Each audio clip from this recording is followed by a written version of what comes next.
રાજકોટના જામનગર રોડ પર નિસંતાન વૃદ્ધો માટે ભારત દેશનો સૌથી મોટો 7 બિલ્ડિંગ 11 માળ અને 1400 રૂમનો વૃદ્ધાશ્રમ બનવા જઈ રહ્યો છે। નવા બની રહેલા વૃદ્ધાશ્રમના લાભાર્થે પૂજ્ય મોરારી બાપુની વૈશ્વિક રામકથા પણ યોજાય છે।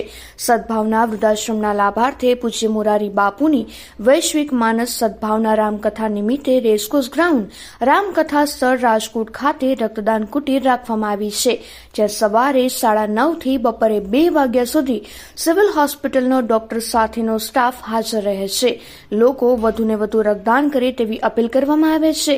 સમગ્રપણે ગુજરાતની તમામ સિવિલ હોસ્પિટલના ગરીબ દર્દીઓ, થેલેસેમિયા પીડિત બાળકોના લાભાર્થે હજારો બોટલ રક્તદાન એકત્ર કરવાનો લક્ષ્યાંક રાખવામાં આવ્યો છે। નમસ્કાર મિત્રો, વિનય જસાણી, શ્રીમદ રાજચંદ્ર ફાઉન્ડેશન। મિત્રો, અત્યારે રેસકોર્સમાં પરમ પૂજ્ય શ્રી મોરારી બાપુની રામકથા ચાલે છે સદભાવના વૃદ્ધાશ્રમ ના લાભાર્થે। મિત્રો, અત્યારે આપ સર્વે જાણો છો, સૌરાષ્ટ્રમાં રાજકોટ મેડિકલ ક્ષેત્ર હબ બની ગયું છે।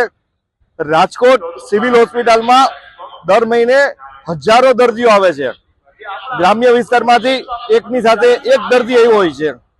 દર્દીની સાથે એક વ્યક્તિ આવેલ છે, એ પણ રક્તદાન નથી કરી શકતા હોતા।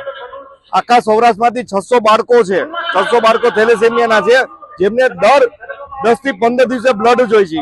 કેન્સર, કિડની, પ્રસૂતિ તેમજ ઇમરજન્સી એક્સિડન્ટ થયેલા લોકોને બ્લડની ખાસ જરૂરિયાત હોય। રાજકોટ સિવિલ હોસ્પિટલના લાભાર્થે આપણે છેલ્લા આજે 5મો 6ઠો દિવસ છે, દરરોજ 40, 50, 100 બોટલો થાય છે।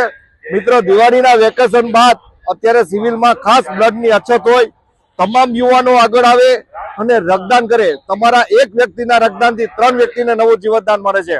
મિત્રો, આપણે ઘણી વખત સાંભળીએ છીએ કે નળી બ્લોક થઈ ગઈ, એટેક આવી, લોહીનો ગુણધર્મ જાડુ થવાનો। જો તમે રક્તદાન કરશો તો એકી સાથે 3 વ્યક્તિને નવું જીવનદાન આપશો। અવશ્ય દર 3 માસે નિયમિત રક્તદાન કરવું જોઈએ। મેં પણ 158 વખત રક્તદાન કરેલ છે।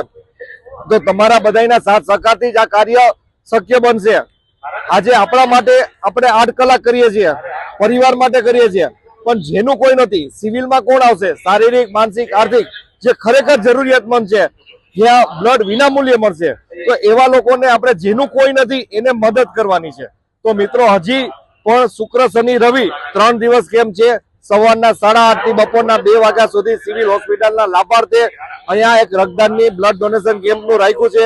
યુવાનો ખાસ આવે, ઉમટી પડે અને જે સિવિલમાં બ્લડની અછત છે તમામ ગ્રુપની, એ પૂર્ણ થાય તેવી ખાસ નમ્ર અભ્યર્થના, અપીલ, વિનંતી। વિનય જસાણીના જય જિનેન્દ્ર, ભારત માતા કી જય, જય હિન્દ, વંદે માતરમ। મારું નામ ચિરાગ જગદીશભાઈ સિદ્ધપુરા છે।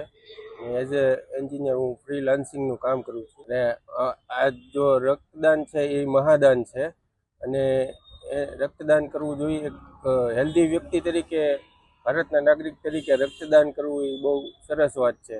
આનાથી કોઈ જાતની નબળાઈ કે એવું આવે છે એવું નથી। અને જે લોકોને એકચ્યુઅલી જરૂરિયાત છે હોસ્પિટલમાં, એ લોકોને આપણા રક્તદાનથી એને મદદરૂપ થઈ શકીએ। બહુ સારી પહેલ છે આ સદભાવના ટ્રસ્ટ દ્વારા। એટલે હું તો કહું છું કે ભારતના ટૂંકમાં અહીંયા જે બધા નાગરિકો આવ્યા છે, જો હેલ્ધી બોડી હોય તો એ રક્તદાન કરી શકે છે। કથા બહુ જોરદાર છે મોરારી બાપુની, અને રાજકોટના બધાનો ઉત્સાહ પણ જોરદાર છે, અને જોઈને આનંદ થાય છે। ના, હું તો બીજા દિવસે આવ્યો છું। હા, ચોક્કસ બધા યુવાનો જો ફ્રી હોય તો એ પણ અહીંયા કથાનો લાભ લઈ શકે અને જીવનમાં પોતાની બાપુના શબ્દો ઉતારીને આગળ વધે।